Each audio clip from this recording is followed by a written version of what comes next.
So let's talk about the book. I was looking at the cover again, and a couple things that I noticed when I first saw it. You can hold up the book. Was like, wait a minute, your face is blurred on that. And then as I look towards the back, there are these arrows that are pointing. And all of a sudden, I remember, wait a minute, this is part of a Google Street View, image. Yeah. And it's really interesting seeing that in a very different context, because we're used to seeing it on the screen. Seeing it in a book, these become more visual elements rather than navigational elements. And I found that to be a really interesting sort of mental disconnect when I first looked at the cover. Oh, we're basically pushing Google Street View, literally off the road. And that becomes a bit jarring for the public. And it becomes even more jarring, as you say, when it becomes, the cover of a book, because suddenly you have to deal with, why is there a blur?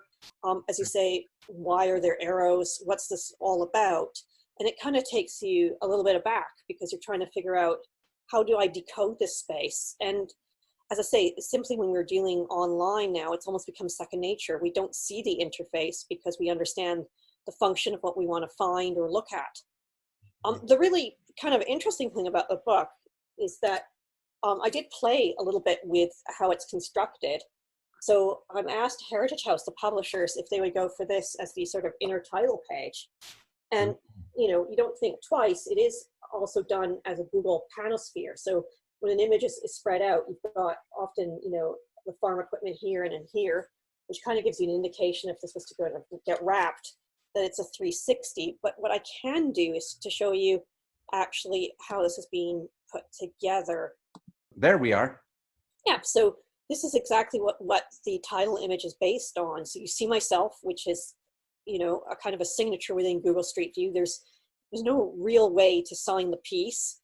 And in this way, by placing yourself in the landscape, it acts, as I say, as this visual signature, but it also gives you a sense of the scale of the landscape. So this is a colleague of mine, Ron Driso. Ron Tamas runs Ron Driso Farms, and he's always been really kind to let me out onto the farm to photograph. So we've got his cow barns, haystacks, and down the road, Ingley. So you've got the scene, but what we don't necessarily recognize is it's a sort of like a Trump the oil. It's set up where actually the cover of the book is also at my feet. And so this is the first time that you get this kind of literary moment where it's a full inversion on itself. It's almost like cabinets of curiosity. You're looking through one box onto another box. So that was something I really wanted to do, knowing that I could play with a title page and make it another sort of first in Google Street View.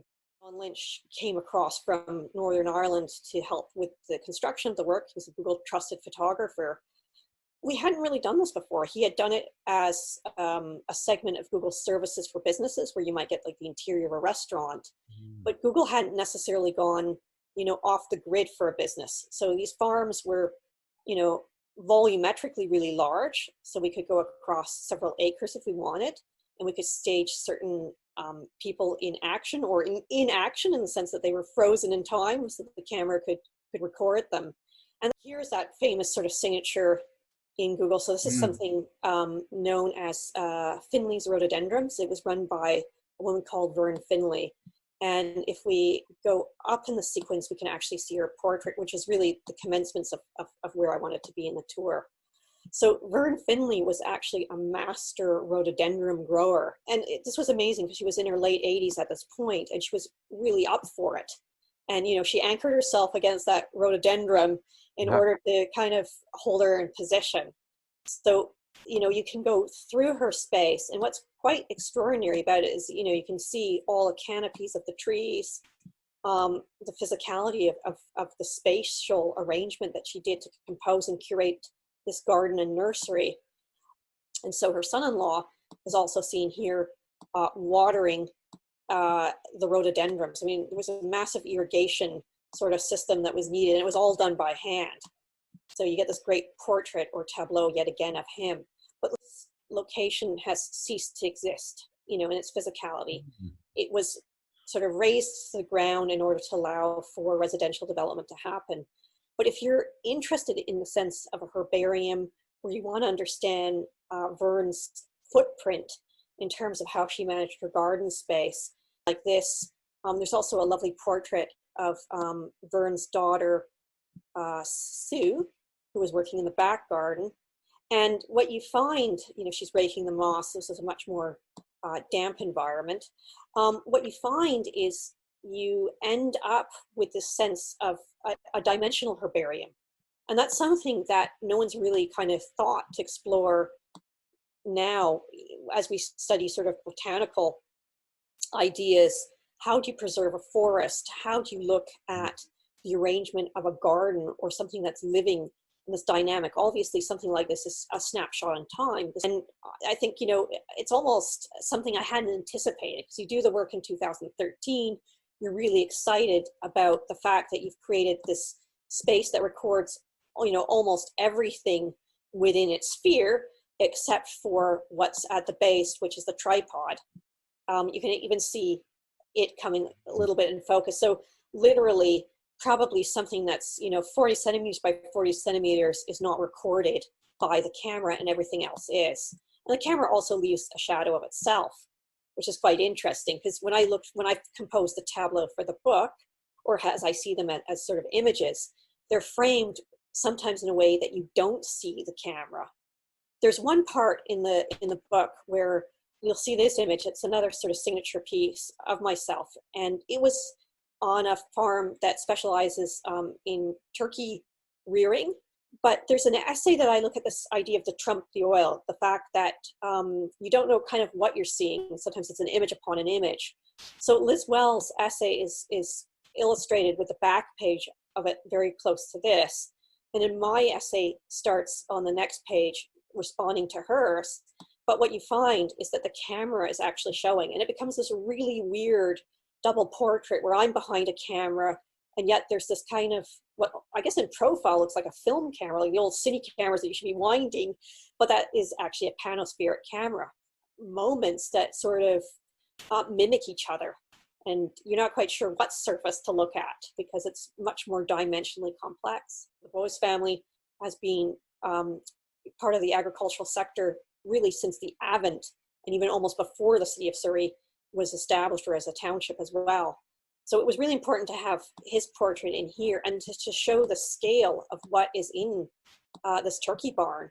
The other thing that's quite interesting is that as you move around, you can see sort of this ghosting, and it shows the amount of time that it takes to get a high definition record. Kevin is showing himself what appears as a clear image, but he's standing as still as he can. And you can go in the barn, you can go out the barn, you can go to where I am as a portrait, but I always try and put my portrait away from the main scene, because at the end of the day, this was really about looking at farming and the fact that these smaller and mid-sized farms have a footprint in what are now urban cities, and how do they continue in the future? How do we sustain them, and what's next? This whole process was about asking people to come on board and give a little bit of an overview as to what your thoughts are in regard to the book, but also in terms of the larger topics that are being sort of tackled there.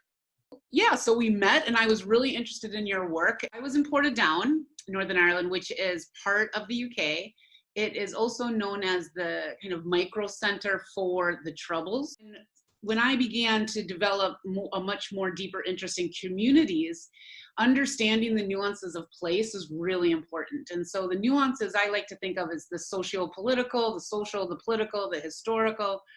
And I don't know if my practice would have turned that way without being in the middle of Portadown. Really interested in working with artists who were responding to the socio-political context of Portadown and the north of Ireland. And this was around the early 1990s to 2010. But they included ideas of post-conflict, women's rights, regeneration, and also importantly, post-conflict, this idea of post the peace agreement. So that included kind of the whitewashing of the Troubles or of the war that was in the North because Northern Ireland was coming out of this crisis, and they wanted to, build luxury condominiums and high rises and have shopping malls. And so that was a really interesting place to be a curator. And I felt as a curator, I had a responsibility to respond to what was happening around me. And I think importantly, one of the reasons why you and I connected, I think, was that this wasn't the kind of curatorial work that was being done a lot in the world. It's a little bit more prevalent now. But this kind of socially engaged curatorial practice, or engaging with politics and politics of place, was not very common in Ireland, nor in curatorial practice in general. So so I felt it was really important to engage in that kind of context. And let's see. And that's where we met. I think we both had a real broad and deep range of experiences and interests in communities. And I had developed, as you had too, a process of collaborating with projects, collaborating on projects with informal chats and research and going and developing relationships in communities. So that's kind of where I think our practices intersect.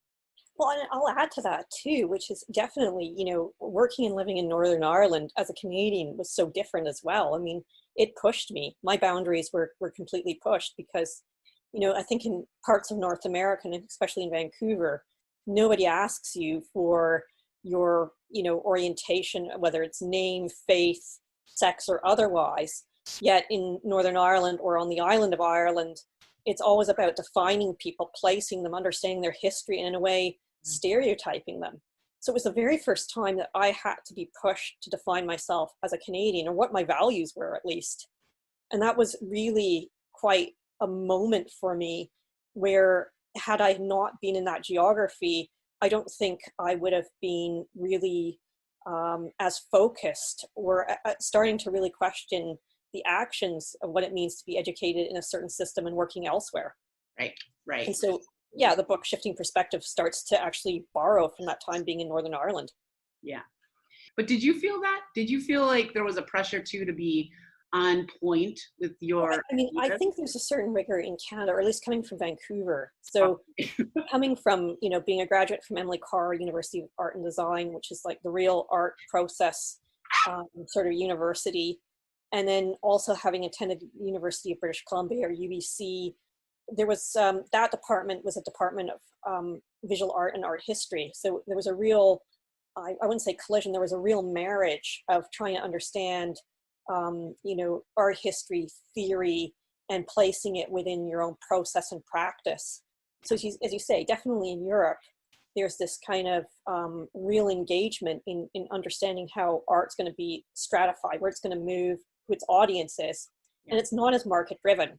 And I even remember, as you say, being in Northern Ireland, in Belfast, Hugh Mulholland, who had done, I guess, the first curatorial work for Northern Ireland's Collateral Pavilion at the Venice Biennale. He was the first one to actually even attempt to set up a commercial gallery for Northern Irish artists that were very conceptual. Yeah. And that, it's kind of an interesting moment because, as you say, it's that post-Mitchell Agreement moment. Mm-hmm. We're there kind of 5 to decade years after that. So that's in 96, 97, it gets sort of, the Mitchell Agreement comes into place. And, it's a country that's trying to move forward past conflict, but is still kind of caught in this kind of transitional trauma moment, trying to understand its own identity and what's next, and trying to catch up in certain ways. Yep. So I would say, being in Belfast, being in the wider area of the island of Ireland was really exciting. Probably neither of us realized it at the point because, you're living a daily context, knowing that there are things being defined, but it's only laterally looking back on it do you understand the influences that time had. And certainly on my practice, it was also me beginning to question ideas of labor, where do things come from, social values, how things are evolving, changing, where do threats lie, how can art be much more layered and stratified, and something that can address both contemporary art values, but can be really specific to a community or a location. Absolutely. And that's a great point. I want to come back to that point about almost living through art history or the history of art in Ireland. Yeah, I think we did. I think we really, really did. So I'm going to keep going. You know, do you want to talk about that project a little bit and what you started in Northern Ireland? Certainly. I mean, this is basically how we kind of met. As you say, you were the curator at the Millennial Arts Center in Borda Down.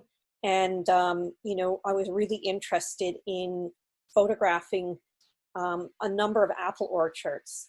And there was sort of a layered approach to the project, which follows under the idea that part of me was taken sort of aback at the amount of knowledge that was, you know, implemented in tending these Bramley apples. And Bramley is a particular apple that really flourishes well on the island of Ireland. It sort of is the cider apple, or it can be a baking apple.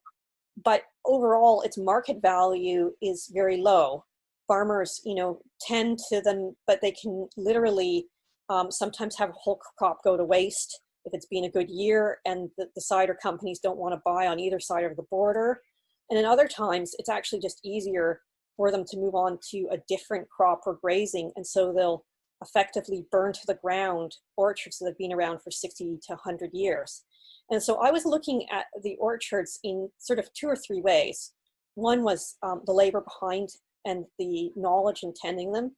And secondly, what was quite stunning was the way that the orchards were maintained. So you would have generations of farmers walking me through saying, this was a cut that my great-grandfather did on a tree, and this is a cut that my son did recently. And it almost looked like an Anthony Caro. These trees were sort of cut, truncated in ways that became a living sculpture. And so I was really interested in that. And I think that's something that I've been interested in terms of my practice as well, is this kind of complexity and kind of leaning into that complexity, the layers that you talked about, embracing oral histories, the kind of history that impacts the now, right? I mean, that seems to me maybe a thread for the whole conversation, is how history and the socio-political have impacted today. I was very interested in curating with art, working with artists like yourself who had a single project or a singular solo significant project that they wanted to work on, and really create new work and really investigate, dig down deep into communities. So on the top left, or at least my top left, is Paul C. Wright's work, Conflicted Accounts. And that looks at how, from a different perspective, whether you're Protestant or Catholic or Republican or loyalist or whatever you are, you will have different accounts for the same exact historical or contemporary event. On the next slide are the Guerrilla Girls. I invited the Guerrilla Girls to come to Ireland as a whole, not just Northern Ireland, where they were commissioned to do an all-Ireland piece. Ireland has a really interesting history where women were the ones that, women artists were the ones that brought kind of modernist ideas to Ireland from Paris. And, but at the same time, when we dug down deep and we did research, which I was very interested in combining visual art and research, we found that there were a lot of discrepancies. You know, for example, the majority of lecturers in art are male, but the majority of students are female. The majority of artists who get solo shows out of college are men instead of women, even though there are more female students. So it was really interesting, and we worked with a number of institutions, the Ulster Museum, the Glucksman Museum, the Arts Councils, both North and South, to look at the collections as well and who was represented. Is Rita Duffy's Chocolate Gun.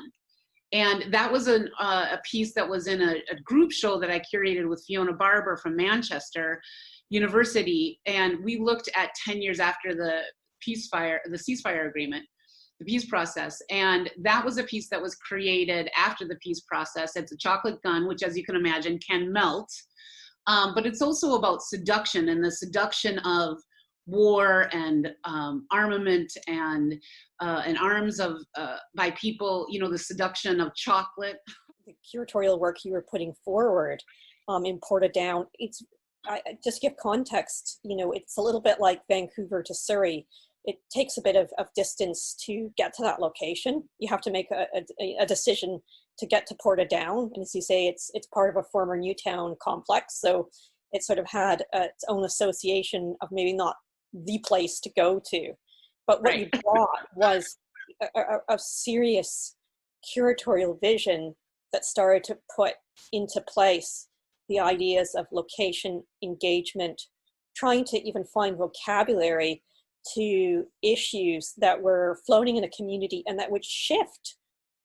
Just like Paul C. writes, ideas of accounts from either side of faith, but also it was this kind of movement of trying to understand the vocabularies of art across generations. And so I remember very well also having dialogue with the folks from Golden Thread and, speaking to that gallery in Belfast and recognizing that what Northern Ireland had in common, which was a little bit, of a very lateral sort of way of thinking, is it probably had similar histories to Taiwan, which ended martial law in 1999. And so places that had seen trauma also went through this kind of process of what was roughly known as first, second, and third generation artists. First generation artists really commented on the conflict. Second generation were transitional, and third sort of moved on without needing to worry so much about social history because they were born in another era to those social political activities. And they could really focus more on contemporary trends in art, but they were also walking this concept of where they were from and really picking up those new market trends or riffing on some ideas that came across geographies. And I think that was what was really rich about Northern Ireland, is that it had this kind of strata itself that sort of permeated how you thought. And as you say, it's signs and signifiers. A lot was at stake if you couldn't read visually your landscape. Absolutely. This is the slow curating context through which I work. There are a number of steps, but these are the kind of areas, the avenues of entry, a lot of different ways that we can get to connect audiences with artists and audiences with artwork. Collaboration, you and I have talked a lot about that in terms of how do you connect with communities, how do you connect with artists, engaging with the context. I have talked a lot about that already, but to be responsive to what's urgently needed to be said. I think artists are some of the most interesting people in terms of, artists, I like to joke, are just like us. We're just like normal human beings. But artists tend to see more deeply and respond differently. So, one of the things that I really like to talk about is that artists, look really hard, then they present different ideas in much more complicated ways, or complicated ideas in much more simple ways. So they just see differently. This chart works so well because that's really what artists are doing. They're really acute observers. And it is, as you say, what's that creative way to gain entry and work with people? How do you engage? And sometimes where's the failure? Sometimes that failure leads to a better innovative end because you're breaking stereotypes en route. Someone's actually saying to you, actually, no, that isn't what really represents us. Here's this other dialogue. And so I would say probably, artists and curators, artists have a little bit more agility. We don't necessarily always represent an institution. So we can ask questions. We can do what I call is AA, Academics Anonymous, or Artists Anonymous. We can go in with, values that seem kind of contradictory, but it is actually a way to map an area and to really understand what's there. And that's what's really brilliant about slow curating or slow art, is that observation process. And I think that the role of the curator in the institution is also can be important and is vitally important, I would argue, in a museum, because they are the ones that will stay there longer and work with artists as artists come and go, which I do think they should come and go and come back, repeat visits, and should be funded to do so, by the way.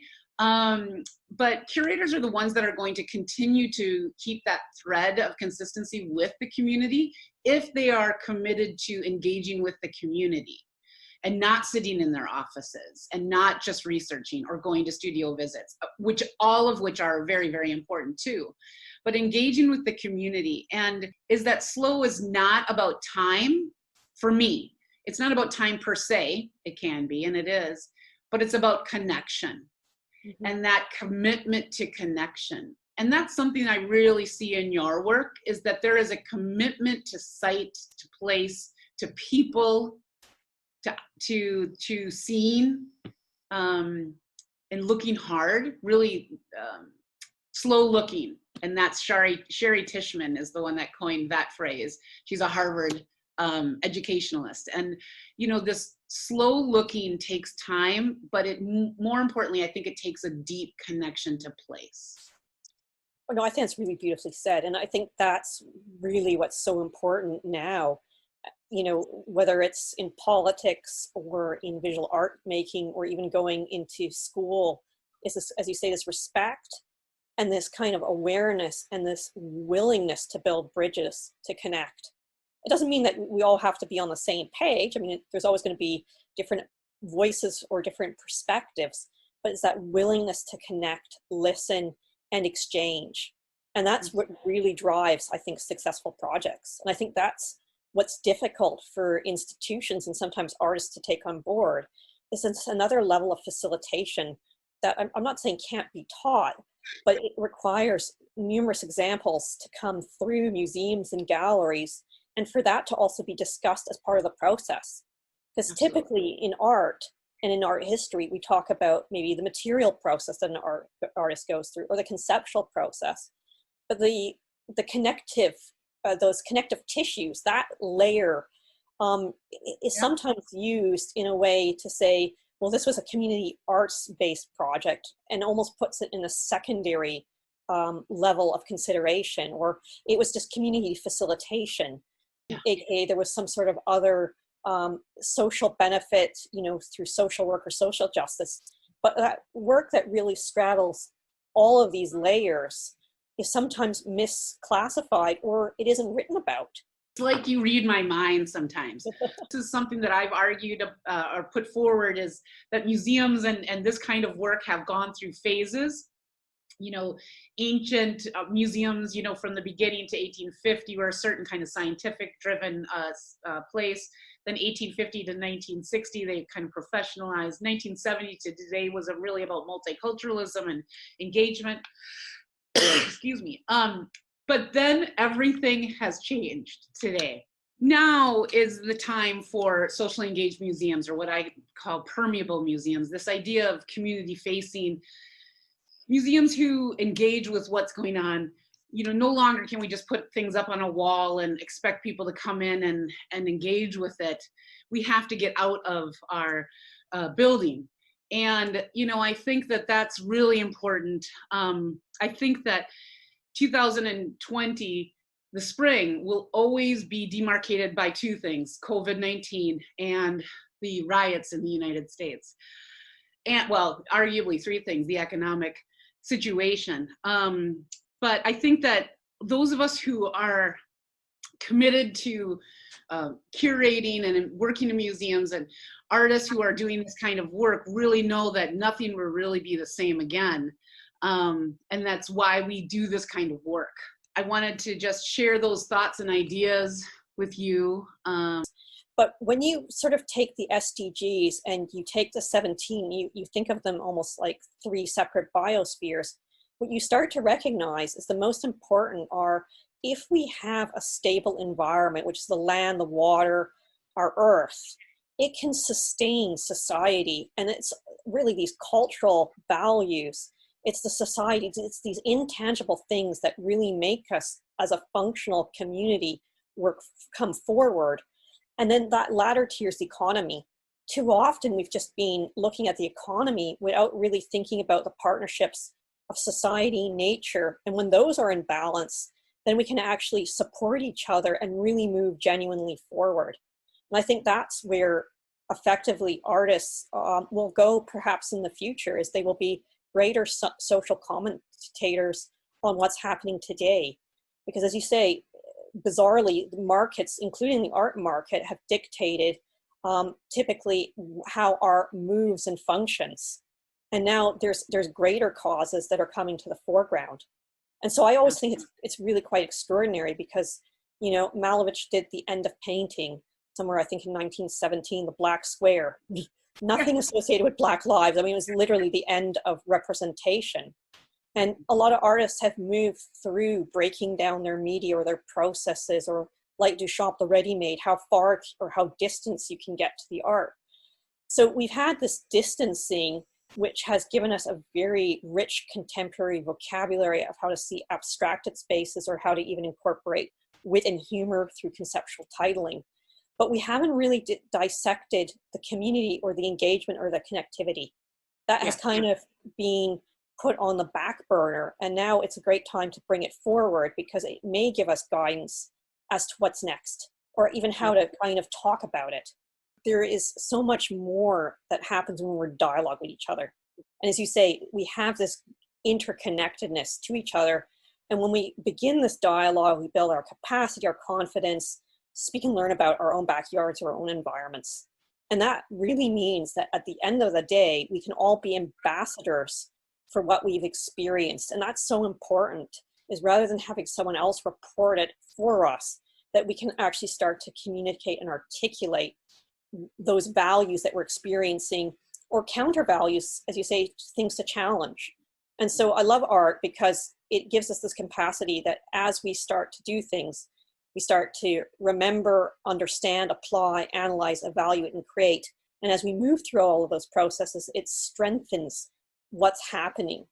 And that's, I think, really so critical, is that, you know, a layered, nuanced artwork really is applying a whole set of strata, or as you say, spectra. It's that sort of abacus of how things are being moved and shifted in the picture plane and in terms of its contextual meaning, that will give it this resonance, and that will allow for it to be a piece spoken for now and hopefully into the future.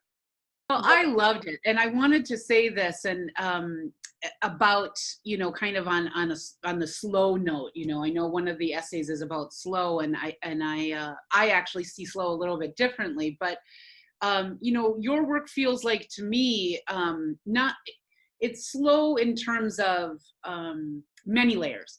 One is that it is slow in terms of that connectedness that we have talked about.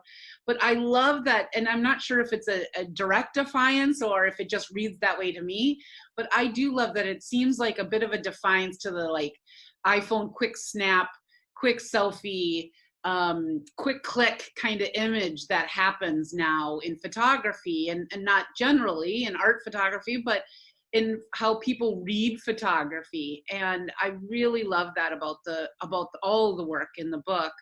And then I also really love the complexity.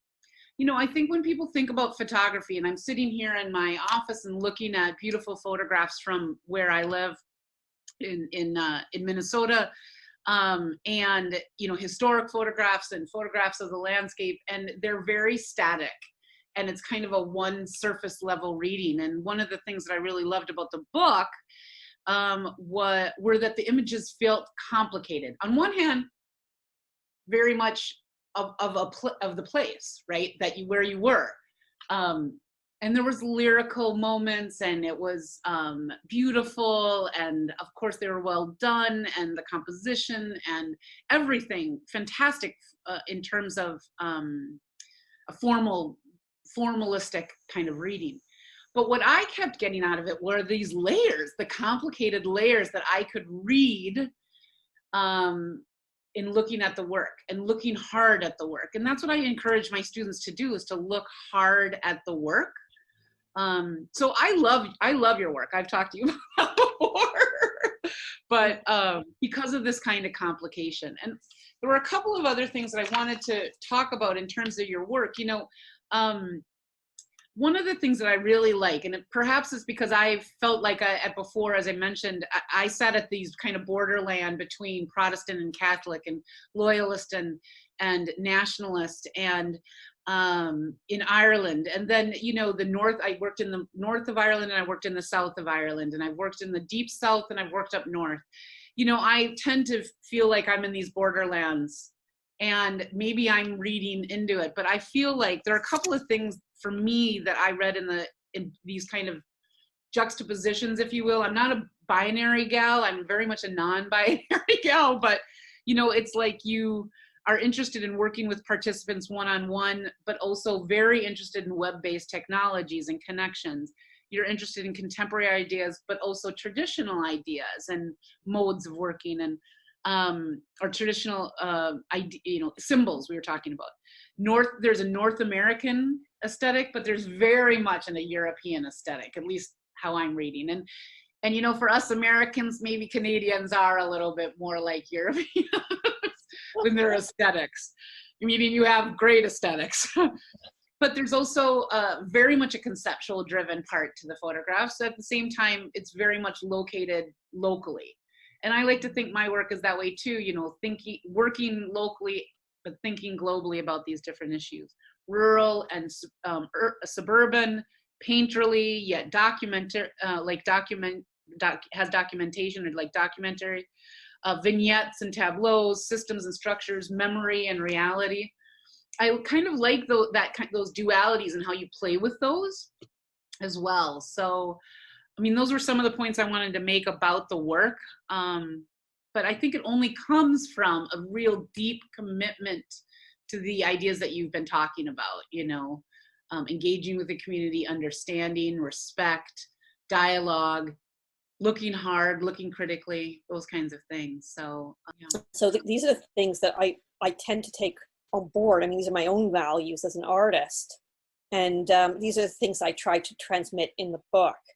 But how did you read the book? Yeah. Definitely. And yeah, of course, listening, and we both are really good at that too. So I have to say, I'm talking. I have to say, it's been a pleasure to be in dialogue with you, Megan, and to pick up, our conversation almost a decade later as it stands. And I think that's really where that strong connection lies, is, those conduits of good conversation, of understanding each other, always means that you are like a neighbor. You can just call up and begin a conversation again. And I think that's, the role of the artist in the museum, is a good neighbor that you can drop in, have a cup of tea, take a good look at what's there, debate it, discuss it, come again, maybe not come again for a little while. But that's, those things that you've defined, I think are so important. And so with that, I'm going to say thank you so much for taking the time. I'll look forward to having more conversations. There's no doubt that this has kickstarted a whole bit more dialogue. I know, right? Well, thank you. I enjoyed the book. I enjoyed talking to you, and I enjoyed doing this.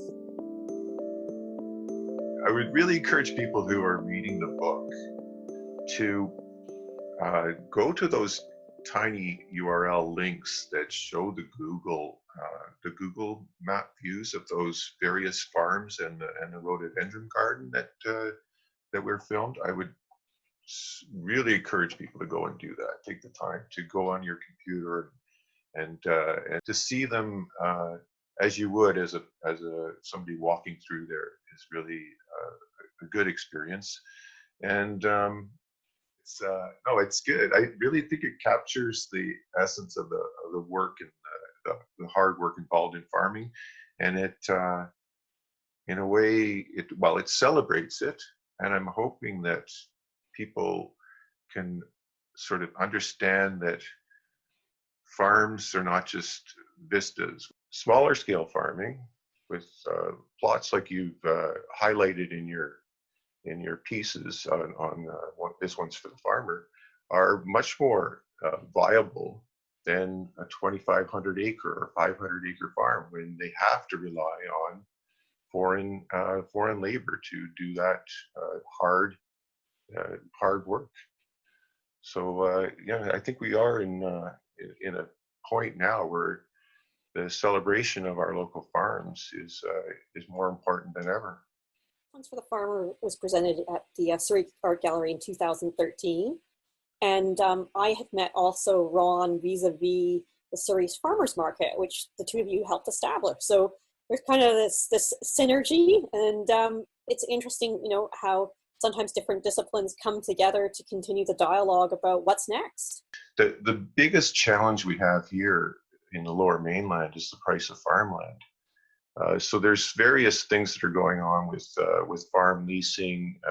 The Young Agrarians have a land lease program trying to match people with land to new farmers that want to break into the career of farming. There are farmland trusts that are an option where we can have land that is amassed by public bodies that can be used for farming in a cooperative way, where land leases are not a tenuous situation where I'm on somebody's land and then all of a sudden they want to sell or they want to use it for something else. So there are some moves, but I think the focus generally with both the provincial and federal governments are still on a globalized food system that encourages investment in the global market, trying to market our cherries or blueberries or canola or whatever product to foreign markets. And instead of spending so much money on that, I think we should be investing more in the farmers who want to produce a diverse array of products that we need to consume here locally. If we can keep on promoting farming and make sure that we do protect what we have, as it's being whittled away little by little, we are always under threat when it comes to the agricultural land reserve. Even recently, there's been a move to industrialize portions of the ALR by allowing food processing businesses within the ALR. But this could have really negative impacts on the loss of viable farmland. Because a brewery is an allowable use in the ALR. We need to look at our own backyards in a way that's much more meaningful as to the fact that they can feed us, support us, sustain us, and how do we help maintain that? You took a good look at Ron Tamas's essay. Give us a sense of what did you think of what was written, or again, what's missing or what should be highlighted? Well, I think one of the things that struck me most was his concerns about the secession of his own business, his own farm, to his children, and how that difficult conversation is looming for him, I guess, because eventually he'll want to retire, and he has 3 sons, and how is he going to be able to pass on to them what he's experienced, and already with a couple of the children really showing a real interest in being farmers. You can't subdivide your property, and the days of passing it on to the eldest son and the other ones have to leave the nest and make it out on their own. Those days are long gone, thankfully. So he's in this dilemma of succession planning, and I think the latest statistics I recall is only about 6% of family farms in BC have a succession plan. And the reason is because land is so expensive that you can't just go out and buy another 20 or 30 acres for a reasonable amount of money and invest in your children's business. So I guess in his mind, it's sell the farm and buy land cheaper in some other community, which means moving to the island or the interior. So it's unfortunate, because who knows what happens to that piece of land once he leaves it. So succession planning is a huge issue, and I know there's all kinds of other issues, with drainage and water access for irrigation. There's all of these issues that these farmers face on a daily basis, and it's hard work, and it's stressful work at times, because you're thinking about making sure that your family is looked after and fed. So I don't think people really understand that aspect of farming and the sacrifices made by these folks. One of the things that I've heard from people is like, oh, farmers must be rich. Look at those houses. They drive around Surrey and they see these 15,000 square foot houses, or around Richmond and other communities in the Lower Mainland, and they go, oh, these farmers are rich. Look at those houses. They live in mansions. But that's not the reality. Those mansions are not built on farm income. Those mansions are built on other income. With, you know, they may own a different business, a completely non-farming business, and they just happen to live in a mansion on a farm. I mean, the odd case there are that, you know, if they own enough acreage, if they own a couple of thousand acres, then yes, they could probably afford to build a home like that. But the reality is that most farmers live a very modest lifestyle, and they work their butts off in order to attain that lifestyle. Oh no, I mean, you're absolutely right. There was something that certainly struck me as I was doing the artworks for the exhibition, is, as you say, the amount of labor, the amount of hours that are invested. You know, it looks wonderful as a video.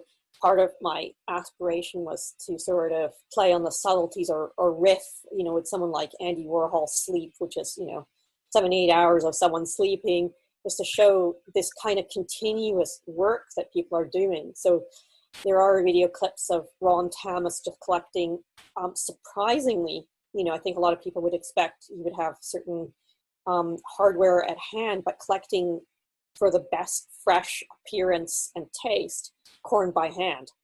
So he's up really early before the farmer's market, or late the night before, collecting all of this by hand. And those are some of the things I caught, or even looking at that time, Sue and Patrick Harrison, you know, sorting blueberries by hand on their organic farm. Mesmerizing, but when you deconstruct it away from that pictorial plane, you recognize these are real people doing hard work, continuous over long hours, to bring food to the table. And I think that's what was really quite extraordinary. And that's what sort of was my takeaway, was that if you also looked at the prices between more industrial or more, I guess, inorganic farming and organic farming, you know, the price difference wasn't that much between one or the other. It was that one might have greater access to markets and could sell all their material off and gain a certain profit, whereas maybe a small farmer couldn't. And so at the end of the day, if you took it against their labor, their hours, were also sort of wholesaling themselves at a very modest price as well. But, you know, I think that's what the public, I'm hoping this is what the public will see as a part of that subtle relationship to the book, is, you know, we really need to reconsider people that make our community and support them as well. We're doing this, you know, based in our homes, but I'm really looking forward to the conversation. Good. Yeah, me too. I was thinking about that conference and how it kind of brought together the work of artists and theorists in a really interesting way. It was one of the few conferences I've been to where there was that nice balance between artist talks and theoretical stuff. And I noticed that Liz Wells also has an essay in your book, because she was one of the organisers of that. Yes, she was. And so that was a really good opportunity for us to have our first dialogue. And, right. You know, I think given her interests in landscape and in female artists, it sort of came together as a natural synergy that she wanted to assist. And so I was really pleased. And, you know, most people don't necessarily recognize when they see the book that, you know, Shifting Perspectives is actually the title of her essay. Right. And it works so well because there's this multi-strata in terms of nuances that the work follows under. And so I really thought it was an apt title, very brief, but it sort of gives a bit of an overview and a hint to the layered amount of work that is present. Yeah, that title is something I wanted to pick up on, because you were talking about, so thinking about the multi-layered nature of your work as something that really interests me. And I think I've already mentioned to you that I was interested in talking to you about the way in which your work kind of has these different layers of meaning. So on the one hand, it's highly kind of conceptual and experimental, but you've also got this this kind of interest in the history of photography that works its way through the work as well, and it's socially engaged and politically committed, and it's working on all those levels. And for me, because I write about the history of photography, I respond to aspects of your work which I'm sure certain other audiences wouldn't necessarily notice, but they'd be responding to different things. So I think that shifting perspectives thing also captures some of that multi-layered nature of your work as well. Well, definitely. I think part of this whole multi-layering is also that when I was an undergrad student, I studied archaeology and I really got into it.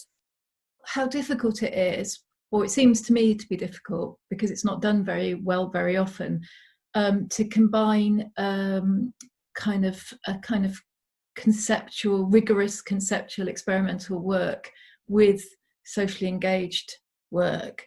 And I was thinking, like, on the one hand, conceptualism has become associated with certain kind of aesthetic, because certain conceptual photographers have become very well known. Obviously, Jeff Wall is one example. People sometimes kind of confuse the aesthetic strategies they almost become like a signifier of conceptualism. So you see a certain look and you think, well, that's conceptual photography. And I think there's a curator, Okwi Enwezor, who talks about something similar happening in sort of art documentary, where you see these pieces of work, particularly portraits, where, say, someone gazes blankly at the camera, and that sort of is like almost like an aesthetic gesture to say, oh, I'm not objectifying this person because they're gazing back in this blank way. And yet there's but it's not really doing the work in the way that your work seems to do to me, of actually trying to negotiate how to make work that's conceptually rigorous and experimental and plays on the history of different visual technologies and different ways of seeing, and at the same time actually does engage with specific communities who won't have those same reference points as you.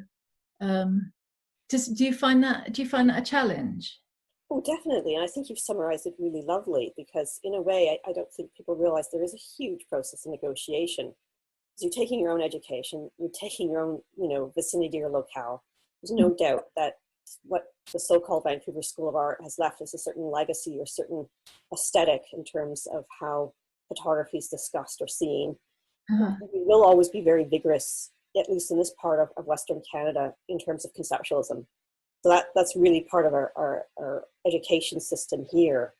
And, as artists move on, they may not have had direct teaching from Ken Lum or Jeff Wall, but the next generation of students who themselves are educators are kind of helping to bring that forward, plus other sort of narratives, which include a very big focus on Indigenous studies and First Nations. And so what I'll find probably is that I'm this mix in Canada, very, very well aware of growing up in a time of First Nations protests, sort of like Kwaklut Sound. And so it's this observation firsthand of land, of people, and trying to give voice to that.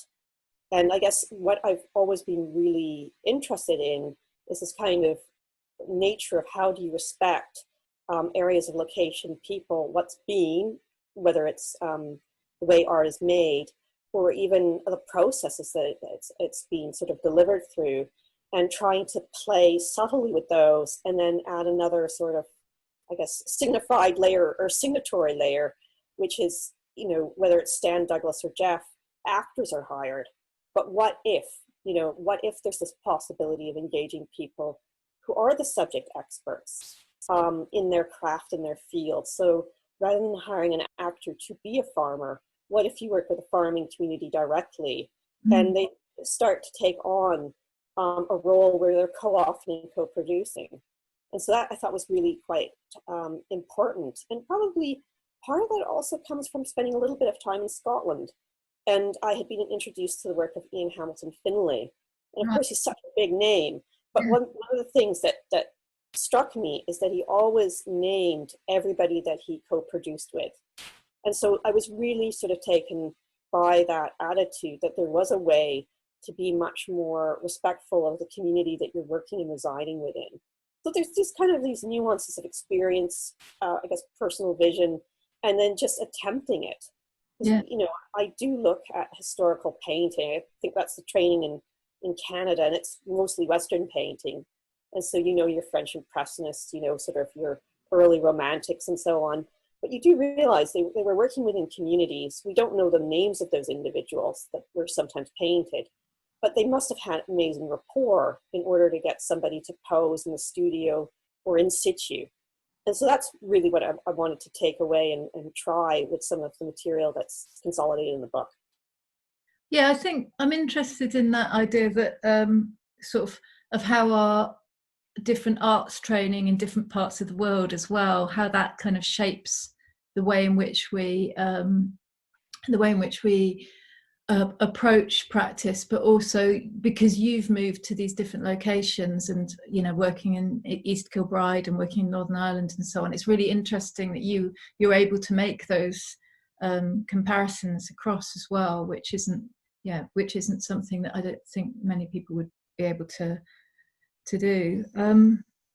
But yeah, I think I also think that the East Kilbride stuff that you did in Scotland had that kind of, it brought something really interesting together, which is that awareness of how utopian that kind of banal modernism was, you know, the kind of everyday.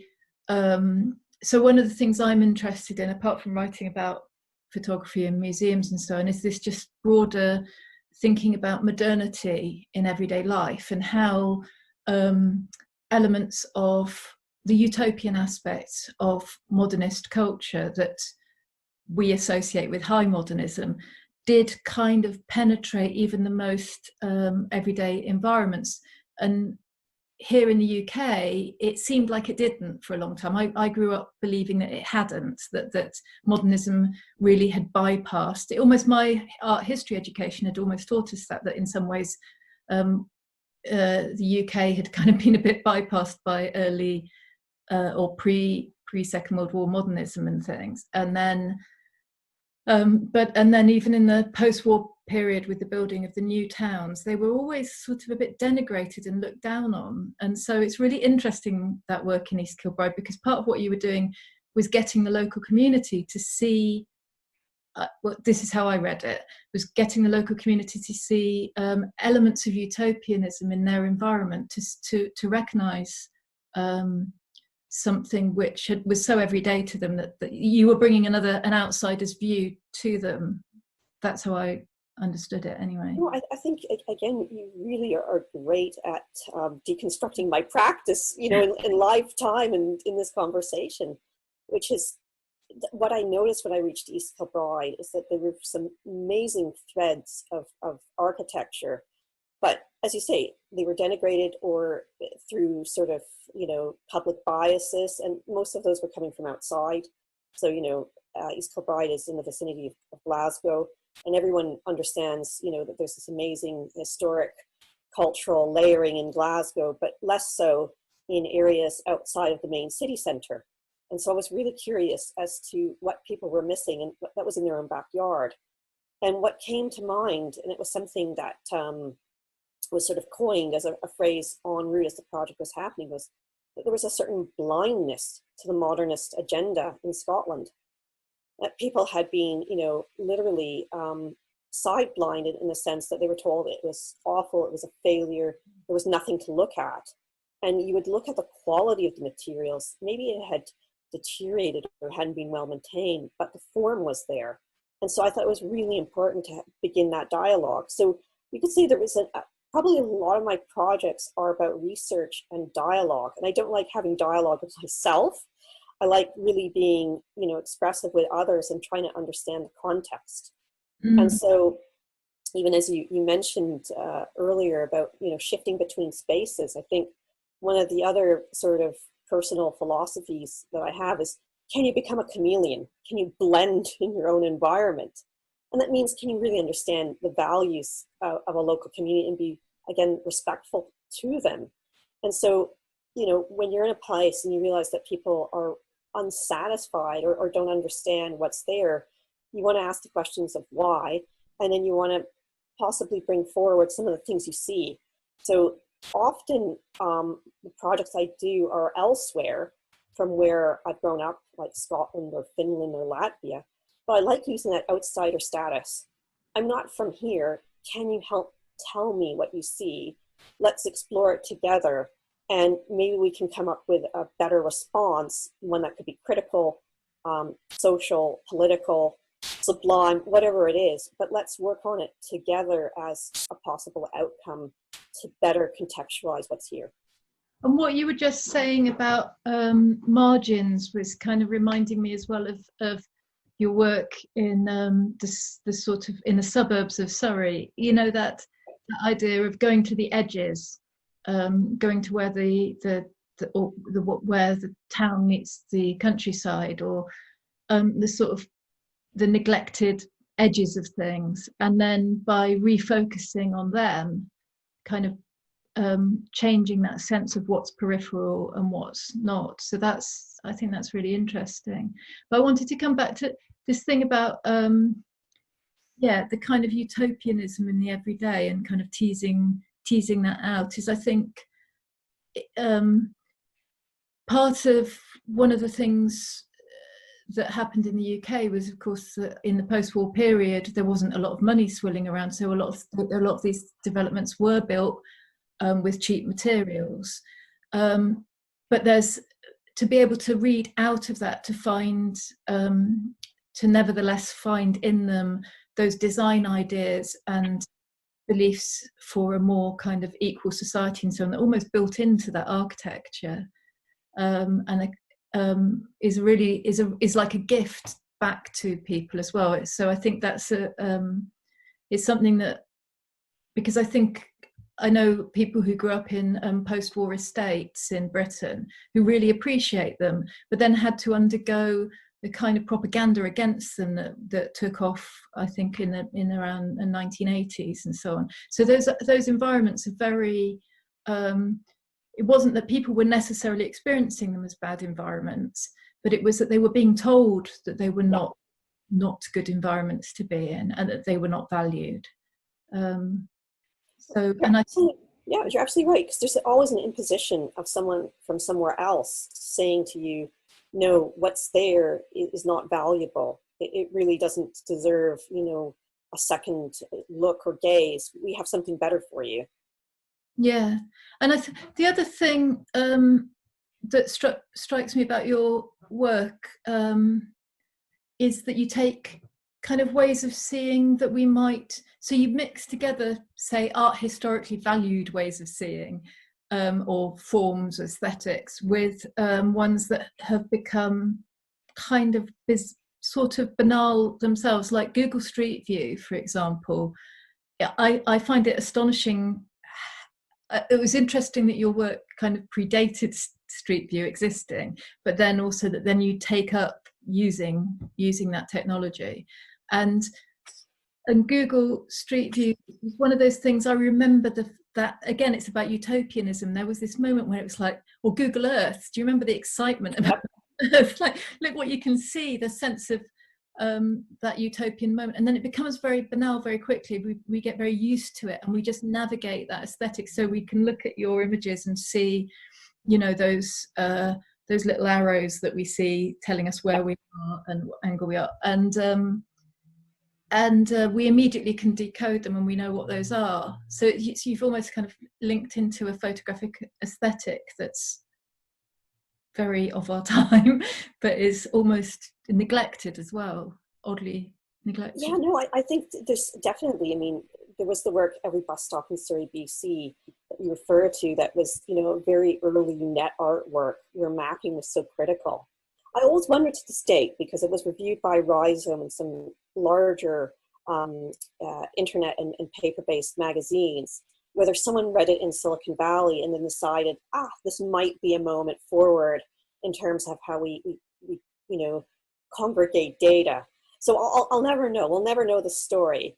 But given that Every Bus Stop existed, and then I was working, from 2005 on to 2013 back in Surrey, I really was, hopeful that not only could I revitalize the subject, the farmer, something that hasn't really reappeared since Henry Peach Robinson, with his rites of spring, summer, and so on, looking at passages of time and seasons as staged imagery, but whether I could not only reassert the farmer back as this first subject into a platform that hadn't really been populated, because you get like the likes of John Raffman and others downloading images. So that's really how artists have taken on Google, is that they'll frame a particular scene and they'll capture that, and that becomes part of an open piece of work or observation. But I love the idea of what if, again, it's this what if and else if, almost like a program. What if you could populate it with something unexpected? How would the public come to see it? Would they recognize it as art? Would they just see it as, you say, that banal interface of just continuing to map? But it is somewhat jarring because you get these sort of navigational arrows.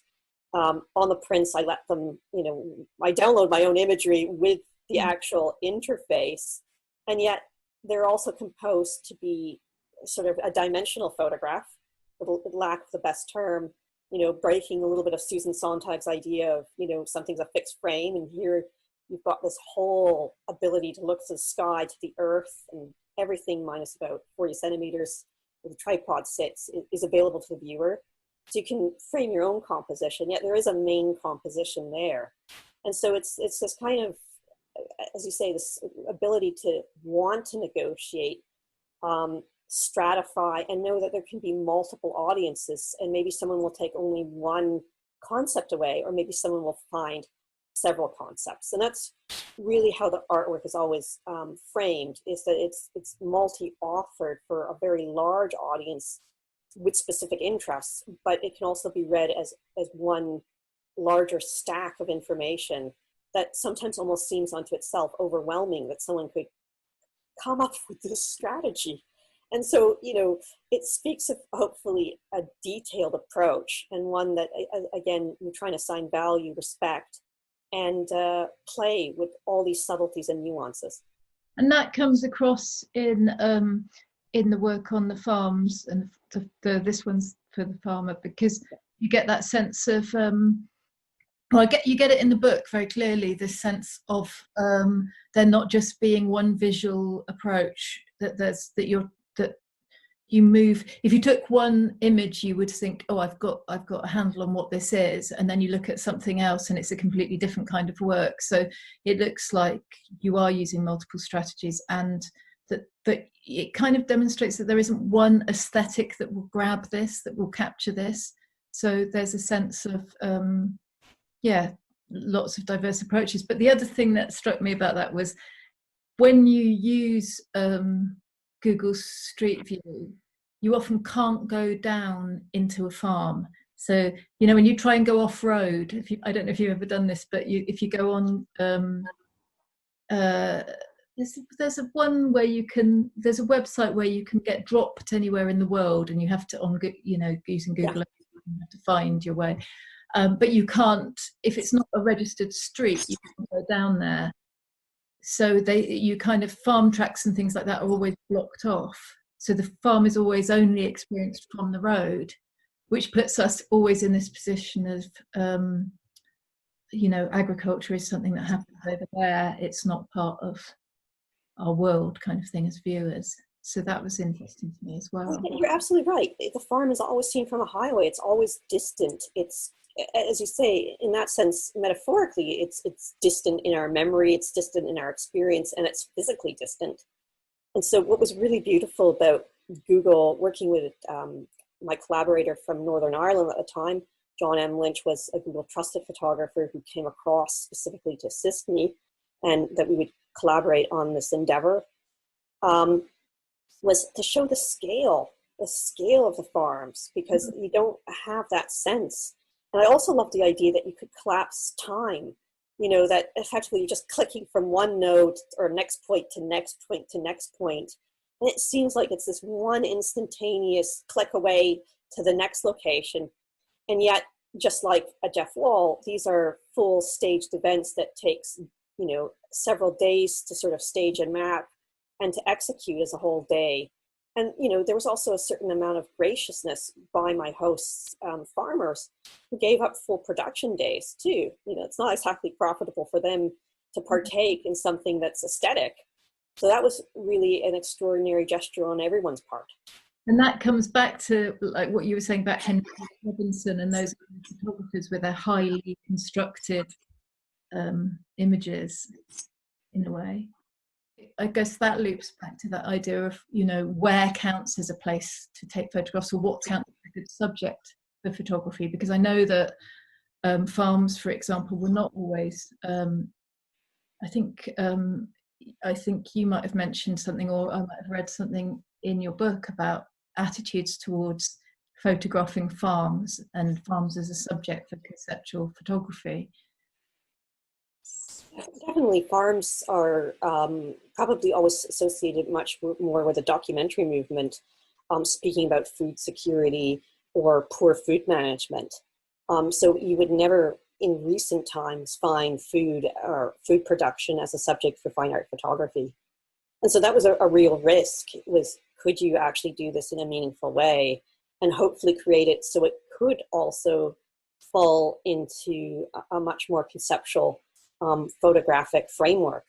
Mm-hmm. And the only thing you can do is just try. You don't really know. If you start pre-editing yourself, you have no idea whether you can go forward.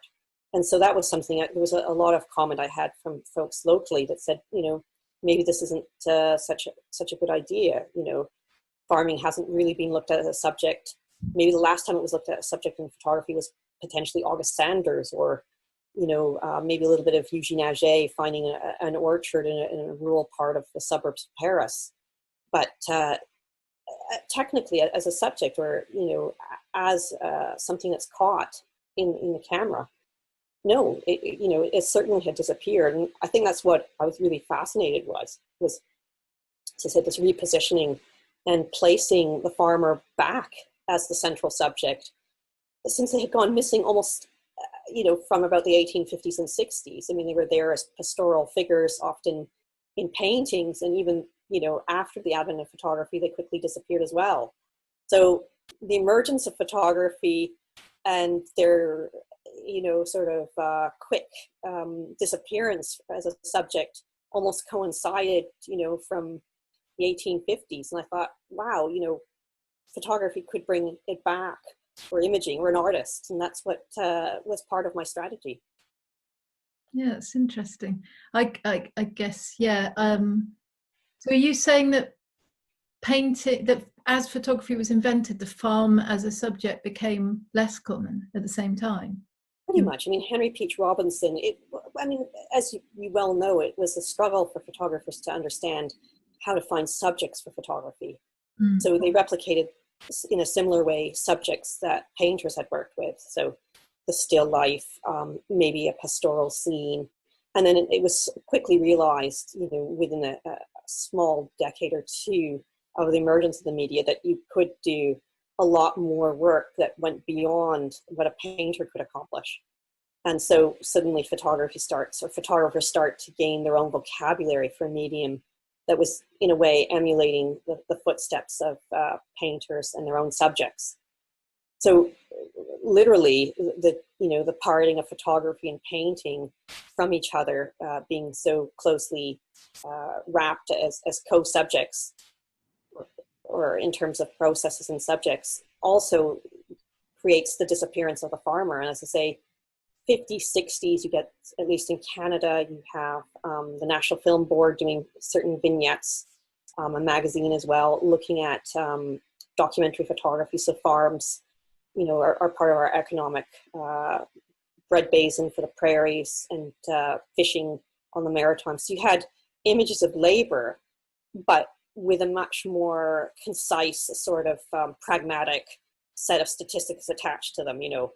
Fishing, creates so much economic generation for this area. You will come across then farms in the 70s, 80s, 90s, and up to recent that become a subject, as I say, of food production and critique. which is often farms, large scale farms are seen as areas of high waste, of animal cruelty. So no one was really treating farmers in a broader scope that looked at the scale of production, the food security that they created potentially for their local neighborhood, and what did it involve. And one of the projects was a film looking at farm work, literally with the same title. And I loved it. There was an older couple, Sue Harrison and her husband Patrick were collecting, it's one of the chapter titles, blueberries. They were sorting it by hand. They were organic farmers. And to me, that was very close to Andy Warhol's Sleep. It was this mesmerizing 15 minutes of them just collecting blueberries, sorting them for punnets.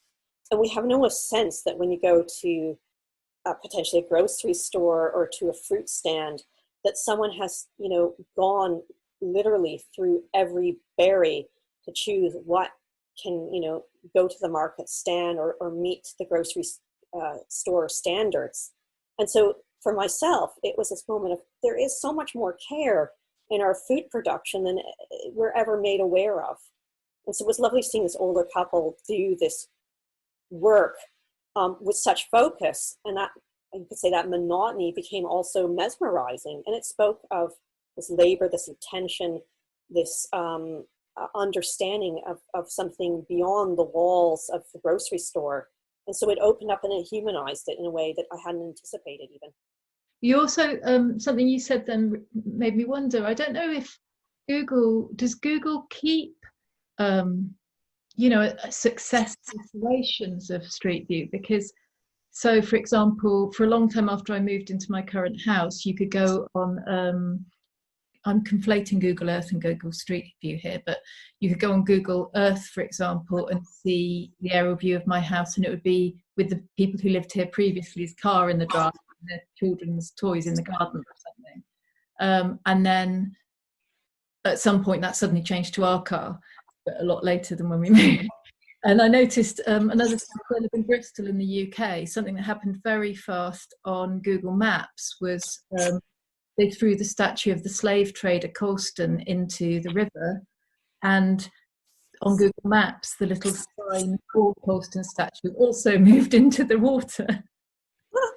Someone did it. I don't know how, but it's so I'm wondering, firstly, so I'm not thinking about the delay in updating, but also you were talking about your work partly as becoming an archival practice, and I was wondering about to what extent that's true of Google Street View anyway. Is there an archival thing going on, or does it just disappear, do you think?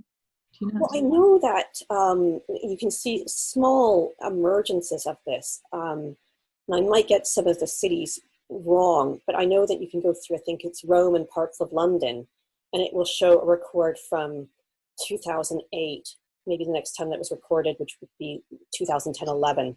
And so you can actually start to use a timeline tool that will enable you to actually change the view so that you get, again, this layered strata of visualization. It's not all contained in the singular plane. When you hit another year, it replaces your current scene with the updated node or the updated scene. So Google, I think, is looking at it in terms of, it is important to show the urban space through duration of time. Mm-hmm. Typically, Google has a strategy that if it's a larger urban area, it will re-record scenes every 18 to 24 months. I do know there has been some instances where Google is quickly back to re-record a scene with its cameras because there might have been something tragic that has been recorded or caught within its frame. And so it's empathetic in that sense, where it will quickly remove something at a family's request. But I mean, Google's always interesting because it is sort of a larger entity where it's harder to name people attached to it. We'll know who the founders are, we'll understand the board, but when it comes to all the individuals that are behind Google, they're much more abstracted to us at a public level. And so that's where I was really grateful for John M. Lynch to come on board as a partner from Google Trusted Photography, because he could humanize the aspects of how Google creates a shoot. You know, typically a lot of what happens on Google Street View is during a good day. And that's one of the aesthetics that Google has, is that it shouldn't be shot during rain. You know, not that it's Pleasantville, but that there are certain parameters, at least in terms of weather, that have to be accommodated. And that's obviously true to early photography. You know, you can't have equipment easily go through, you know, dampness or humidity without the lenses fogging up or there being other types of problems. So again, even Google as a larger visual mapping engine is still working within the parameters of early photography. We all still have the same problem of, you know, things getting fogged, dusted, and so on. Yeah, I think that's interesting though as well. I've just been writing about fogging in photography and thinking about, I wrote a piece on the tropics and sort of colonial photographers writing about how difficult it was to take photographs in the tropics. And one of the interesting things is that the tropics were considered, they weren't a specific place, you know, this kind of colonial conception of the places that in India would be called the tropics, where they wouldn't be tropical. But there was this idea of these sort of hot, muggy places that wouldn't be good for taking photographs. But what the irony, of course, was that so there was a lot of worries about weather, about dampness, about heat, and so on. But the irony was these were British photographers talking. We have some of the worst weather in the world for taking photographs, especially so in the I think I was looking at 20s and 30s photographers. It was, you know, you were still getting fogs, you know, the sort of the great fogs of London and so on continued into the 20th century, and they'd have these pea supers, these horrible yellow fogs where you could not take photographs. And even if you did, your chemicals would get contaminated and so on. So it's really interesting how those technical issues around things like can you take photographs when it's raining and those kinds of things get quickly bound up into sort of ideological ideas about what's a good place to photograph. And I think I guess that loops back to that idea of, you know, where counts as a place to take photographs, or what counts as a good subject for photography, because I know that farms, for example, were not always I think you might have mentioned something, or I might have read something in your book about attitudes towards photographing farms and farms as a subject for conceptual photography. Definitely, farms are probably always associated much more with the documentary movement, speaking about food security or poor food management. So you would never, in recent times, find food or food production as a subject for fine art photography. And so that was a real risk, was could you actually do this in a meaningful way and hopefully create it so it could also fall into a much more conceptual photographic framework. Mm-hmm. And you know, the only thing you can do is just try. You don't really know. If you start pre-editing yourself, you have no idea whether you can go forward. And so that was something, there was a lot of comment I had from folks locally that said, you know, maybe this isn't such a good idea. You know, farming hasn't really been looked at as a subject. Maybe the last time it was looked at as a subject in photography was potentially August Sanders, or, you know, maybe a little bit of Eugene Auger finding an orchard in a rural part of the suburbs of Paris. But technically as a subject, or, you know, as something that's caught in the camera, no, you know, it certainly had disappeared. And I think that's what I was really fascinated was to say this repositioning and placing the farmer back as the central subject, since they had gone missing almost, you know, from about the 1850s and 60s. I mean, they were there as pastoral figures, often in paintings, and even, you know, after the advent of photography, they quickly disappeared as well. So the emergence of photography and their, you know, sort of quick disappearance as a subject almost coincided, you know, from the 1850s. And I thought, wow, you know, photography could bring it back, or imaging, or an artist. And that's what was part of my strategy. Yeah, it's interesting. I guess, yeah. So are you saying that painting, that as photography was invented, the farm as a subject became less common at the same time? Pretty much. I mean, Henry Peach Robinson, I mean, as you well know, it was a struggle for photographers to understand how to find subjects for photography. Mm. So they replicated, in a similar way, subjects that painters had worked with. So the still life, maybe a pastoral scene. And then it was quickly realized, you know, within a small decade or two of the emergence of the media, that you could do a lot more work that went beyond what a painter could accomplish. And so suddenly photographers start to gain their own vocabulary for a medium that was, in a way, emulating the footsteps of painters and their own subjects. So literally, the parting of photography and painting from each other, being so closely wrapped as co-subjects, or in terms of processes and subjects, also creates the disappearance of the farmer. And as I say, 50s, 60s, you get, at least in Canada, you have the National Film Board doing certain vignettes, a magazine as well, looking at documentary photography. So farms, you know, are part of our economic bread basin for the prairies, and fishing on the Maritimes. So you had images of labor, but with a much more concise, sort of pragmatic set of statistics attached to them. You know, fishing, you know, creates so much economic generation for this area. You will come across then farms in the 70s, 80s, 90s, and up to recent, that become a subject, as I say, of food production and critique, you know, which is often farms, large scale farms, are seen as areas of high waste, of animal cruelty. So no one was really treating farmers in a broader scope that looked at the scale of production, the food security that they created potentially for their local neighborhood, and what did it involve. And one of the projects was a film looking at farm work, literally with the same title. And I loved it. There was an older couple, Sue Harrison and her husband Patrick, were collecting, it's one of the chapter titles, blueberries. They were sorting it by hand. They were organic farmers. And to me, that was very close to Andy Warhol's Sleep. It was this mesmerizing 15 minutes of them just collecting blueberries, sorting them for punnets. And we have no sense that when you go to potentially a grocery store or to a fruit stand, that someone has, you know, gone literally through every berry to choose what can, you know, go to the market stand or meet the grocery store standards. And so for myself, it was this moment of, there is so much more care in our food production than we're ever made aware of.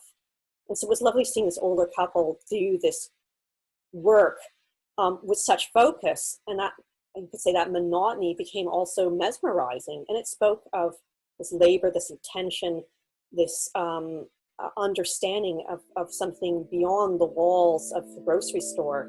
And so it opened up and it humanized it in a way that I hadn't anticipated even.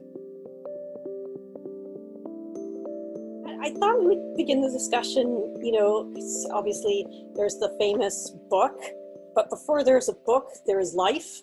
And life is often how we meet things and where coincidences take us. So how did we meet? I think it was back in 2004 when I was in Taipei doing an artist in residence at the Taipei Artist Village. And I believe at that point you were doing an exhibition at the Artist Village. Is that right? That's correct. I was an artist in residence at the Taipei Artist Village, and definitely had a great opportunity to meet you. Going to an exhibition that was curated by Amy Cheng, hosting a whole bunch of Canadian artists from Vancouver, and was really on site to make art in Taipei. And that was looking at how different cities sometimes have hidden histories that are somewhat similar. And it led to a project called Capital Cities. And I have to say, you were very generous because you used your language skills to help me get darkroom chemistry, as well as photographic paper. And I think it's that type of kind of generous action that leads to dialogue and to long-term memories and brings forward kind of other projects. We're 16 years on from Taipei. I think we both look as good as we did back then. Yeah. So let's quit while we're ahead on that. Yeah. But give me a sense of where you're at currently. What's your own project work? I'm currently a reader at the Lab for Living at Sheffield Hallam University in the UK. So I've just joined them recently. As to my artistic practice for the past decade, I've actually largely focused on developments of arts and health in Singapore. So I've been an advocate for arts and health development in Singapore. For myself, I do work largely on aging and chronic illness. So I've worked with people living with Parkinson's, people with dementia, and also largely the population who are living in care homes or nursing home, as we know it here. For myself, it's also an inquiry about, what can an artist do? I think, the main questions that I keep asking myself is, what is health? What is care? And on top of that, I think I'm very interested to ask, how can art and design care? One of the major areas that I tend to work with are communities that don't necessarily have the time to make art, but are willing to become the subjects. So in the case of Shifting Perspectives, a large perspective looks at the urban fabric of the city of Surrey as a place that not everyone goes to visit, because it's maybe considered a place that there would be other priorities to see, but also working with farmers. And they're kind of a community that's a bit niche. They provide all the food that goes to our table, and yet they're the least people that become subjects of artwork. And I think that's something that goes astray sometimes when we talk even about art and health and well-being, is that there's a broad category of benefits in terms of how art can create voices for communities, or it can actually create greater empathy, or even can create greater social action. So I'm hoping you might be able to give me some sort of ideas as to what you've been doing over the last little while, and how some of those atypical audiences have even surprised you. Sure. I became a caregiver. So it was from there where, the artistic part of it, the cathartic experience of making art, it made quite an impact on me as I was trying to cope with my own personal situation while caring for my dad, who has a neurodegenerative disease, and that really made an impact on me in terms of, if I felt cathartic through my own personal art making, that process would be of value to someone else who might be in a similar situation. I soon realized that for those of us who are attracted to this area of work, human actually became the central focus of the work, actually. I mean, the art becomes a part of it, but they are all integrated and interdependent. So I think what it requires of the artist is to also forefront the consideration of the participant, which is basically the human. I think perhaps it is useful for us to, maybe just contextualize health as we talk about arts and health. Yeah. So I think health essentially, according to the World Health Organization, it is not just the physical aspect, but it is also the social as well as the mental aspect of well-being. So it is actually a multifaceted, multi-dimension component that will then shape our health. So I think if we are looking at physical, mental, and also social, I think we could use that to really reflect and examine how then does the art making process or art engagement actually helps to facilitate or promote that sense of well-being, from the physical, mental, and social. Because in my own practice, I'm curious about, going beyond the art process, what is actually important for us to think about, because in my own process, I realized that, it's not just the art making, because there's something about interpersonal exchange that is important. And hence I went on to sort of like think through what is important. So I actually came out to really think about the notion of the caring artist with a practice framework called the Art Self framework, which sort of like highlight well-being as a target, as a component, and then we have the person or the participant that we are working with is basically at the center of the triangle, which is the central core of what an artist needs to do before we get into the community to really understand what might be the issues and the needs and the challenges that are confronting the people that we might want to work with, and to think about what might be then the ways through which we can engage them through the art process to achieve aspects of well-being. You know, as we are all facing our living rooms, our bedrooms, and wherever we are, how do you think COVID or the coronavirus or a pandemic is going to change art, or what do you think is next?